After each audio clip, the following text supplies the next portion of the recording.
अच्छा, तो intermediate category का जो 7 फरवरी मॉर्निंग शिफ्ट में पेपर हुआ है, आज हम वो सोल्व करने जा रहे हैं। और पैसेज के 10 क्वेश्चन हमने ऑलरेडी सोल्व किए हैं। अब क्वेश्चन नंबर 11 से शुरू करेंगे।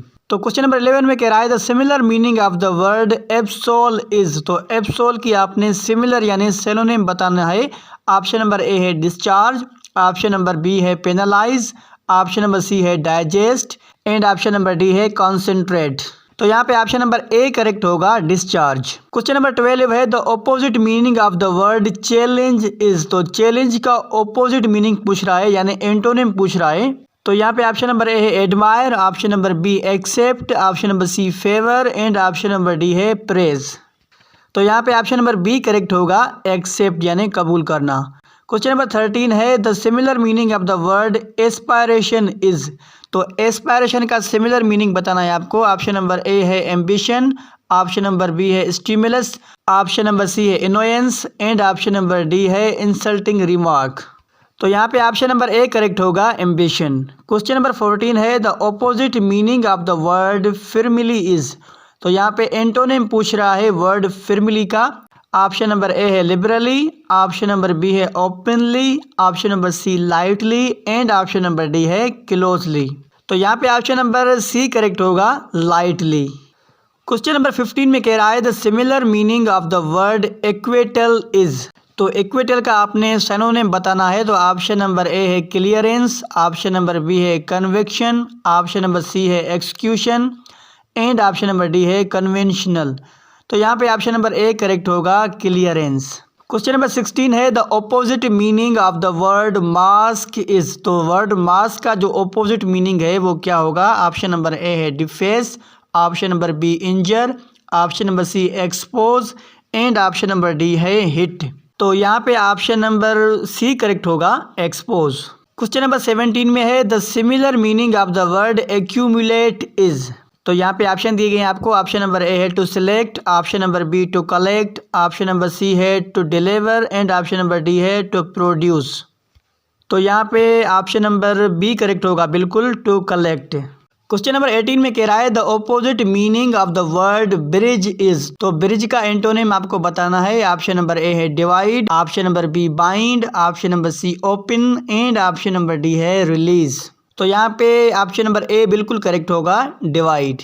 क्वेश्चन नंबर 19 है the similar meaning of the word applaud is.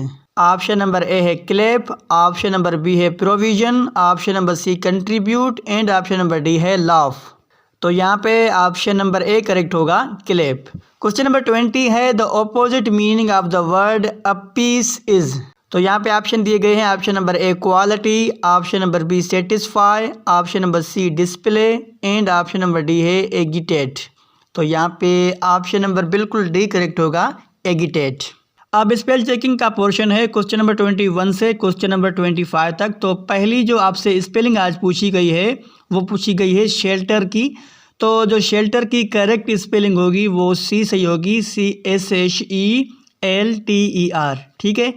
और क्वेश्चन नंबर 22 में जो आपसे स्पेलिंग पूछी गई है वो है क्यूरियस की। तो क्यूरियस की करेक्ट स्पेलिंग जो होगी वो ऑप्शन नंबर बी में होगी, CURIOUS, क्यूरियस।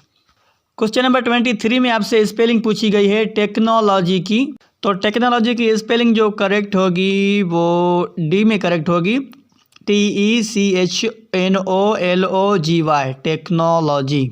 और क्वेश्चन नंबर 24 में जो आपसे स्पेलिंग पूछी गई है वो एप्रिशिएट की स्पेलिंग है।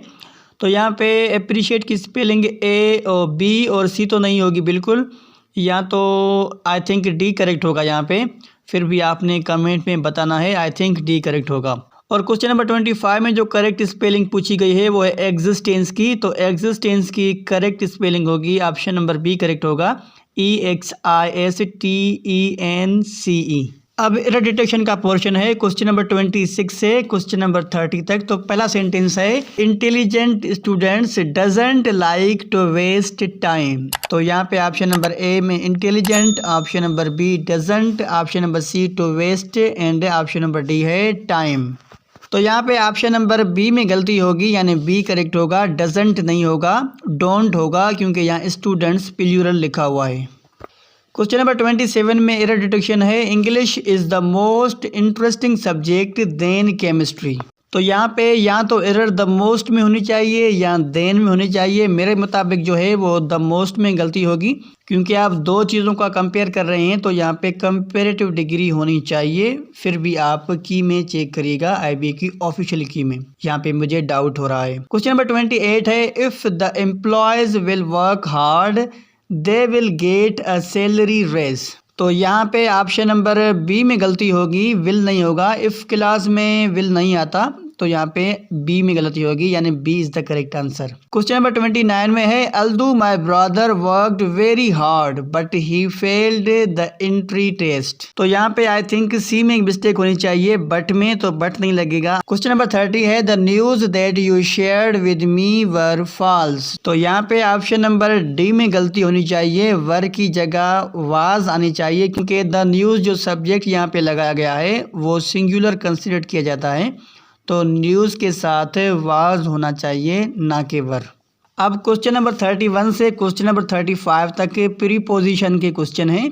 तो पहला क्वेश्चन है, we argue a lot to different things. तो यहाँ पे टू की जगह कौन सी करेक्ट प्रीपोजिशन होनी चाहिए? ऑप्शन नंबर ए में है with, option number B about, option number C for and option number D है इन।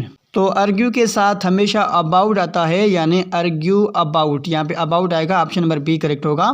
क्वेश्चन नंबर 32 है, a group of monkeys was sitting in the branches of a tree. तो यहाँ पे आपको ऑप्शन दिए गए हैं, ऑप्शन नंबर ए में कह रहा है on, option number B about, option number C at and option number D above. तो अबव तो इस्तेमाल नहीं होगा बिल्कुल, एट तब इस्तेमाल होता जब लोकेशन आपसे पूछी जाती। यहाँ पे अबाउट भी इस्तेमाल नहीं होगा, यानी ऑप्शन नंबर ए करेक्ट होगा, ऑन। क्वेश्चन नंबर 33 है, please bring the chair closer to the table. बिल्कुल टू आएगा, यानी ऑप्शन नंबर यहाँ पे बी करेक्ट होगा, क्लोजर टू। क्वेश्चन नंबर 34 है, today we can communicate with people among the globe. तो अमंग यहाँ पे नहीं इस्तेमाल होगा, तो अमंग की जगह कौन सी प्रीपोजिशन यहाँ पे फिक्स होगी? ऑप्शन नंबर ए में कह रहा है on, option number B near, option number C through, option number D across. तो बिल्कुल अक्रॉस सही होगा, पीपल अक्रॉस द ग्लोब। और यहाँ पे ऑप्शन नंबर सी भी करेक्ट हो सकता है, थ्रू, क्योंकि हम डिवाइसेस के साथ थ्रू इस्तेमाल करते हैं, तो यहाँ पे ऑप्शन नंबर सी या डी इन दोनों में से एक होगा। क्वेश्चन नंबर 35 है, if you work hard you are bound after succeed. तो आफ्टर की जगह कौन सी करेक्ट प्रीपोजिशन इस्तेमाल होगी? ऑप्शन नंबर ए में है to, option number B with, option number C on and option number D है थ्रू। तो यहाँ पे बाउंड के साथ हमेशा टू आता है, ये फिक्स्ड प्रीपोजिशन है, यानी option number A is correct. अब क्वेश्चन नंबर 36 से लेके क्वेश्चन नंबर 40 तक सेंटेंस स्ट्रक्चर के क्वेश्चन हैं। तो पहला क्वेश्चन है सेंटेंस स्ट्रक्चर का, which punctuation mark is used to introduce a terms in a long list. यहाँ पे ऑप्शन नंबर ए है comma, option number B full stop नहीं होगा, option number C semicolon, option number C semicolon, option number D colon. तो यहाँ पे option number D correct होगा, colon. Question number 37 है, select the modal verb which express ability. Option number A can, option number B should, option number C might and option number D must. तो यहाँ पे correct जो option होगा वो ए होगा, can. तो क्वेश्चन नंबर 38 में है, चूज द करेक्ट सेंटेंस। आपने करेक्ट सेंटेंस पहचानना है। ऑप्शन नंबर ए में है, I am learning English for 2 years। तो फॉर जो है वो प्रेजेंट परफेक्ट कंटिन्यूस टेंस के साथ आता है। ऑप्शन नंबर बी है, I have been learning English since 2 years। तो 2 years के साथ सिंस नहीं आएगा, फॉर आएगा। ऑप्शन नंबर सी में है, I have been learning English for 2 years। तो ये बिल्कुल सही होगा, क्योंकि ये प्रेजेंट परफेक्ट कंटिन्यूस टेंस भी है और फॉर जो है वो 2 years के साथ लगा हुआ है, तो बिल्कुल ऑप्शन नंबर सी करेक्ट होगा। क्वेश्चन नंबर 39 है, which of the following sentences is an imperative sentence. यानी नीचे दिए गए सेंटेंस में से कौन सा इम्परेटिव सेंटेंस है? तो इम्परेटिव सेंटेंस में याद रखिएगा हमेशा पहले वर्ब आता है, उसके बाद ऑब्जेक्ट आता है, यानी सेंटेंस जो शुरू होता है वो वर्ब के साथ शुरू होता है। तो यहाँ पे ए में है, यू राइट लेटर्स, बिल्कुल नहीं होगा। Option number B, you should fasten your seat belt, ये भी नहीं होगा। ऑप्शन नंबर सी है, क्लोज द विंडो, ये बिल्कुल करेक्ट होगा। क्योंकि क्लोज यानी बंद करना एक वर्ब है, तो वर्ब के साथ जो है वो शुरू होता है ये इम्पेरेटिव सेंटेंस, उसके बाद ऑब्जेक्ट आता है। तो यहाँ पे ऑप्शन नंबर सी करेक्ट होगा, close the window. Question number 40 and last है इंग्लिश पोर्शन का। Identify the independent clause in the following sentences. तो आपने इंडिपेंडेंट क्लॉज पहचानना है नीचे दिए गए सेंटेंस में से। सेंटेंस है if it rains the school will be off tomorrow. तो सेंटेंस में जो दो पार्ट होते हैं, डिपेंडेंट क्लॉज होता है पहला और दूसरा होता है इंडिपेंडेंट क्लॉज। डिपेंडेंट क्लॉज उसे कहते हैं जो दूसरे सेंटेंस के हिस्से पे डिपेंड करता हो, और इंडिपेंडेंट क्लॉज उस क्लॉज को कहते हैं जो किसी और सेंटेंस का मोहताज ना हो। तो यहाँ पे ऑप्शन नंबर डी करेक्ट होगा, the school will be of, यानी सेंटेंस का जो दूसरा पार्ट होगा। तो इसी के साथ हमने इंग्लिश पोर्शन क्लियर कर लिया है। अगर आप चाहते हैं कि हम इसी तरह मैथमेटिक्स, जीके, करंट अफेयर और कंप्यूटर का पोर्शन भी सोल्व करें, तो इस वीडियो को लाइक और दोस्तों के साथ शेयर ज़रूर कीजिएगा। Thank you so much.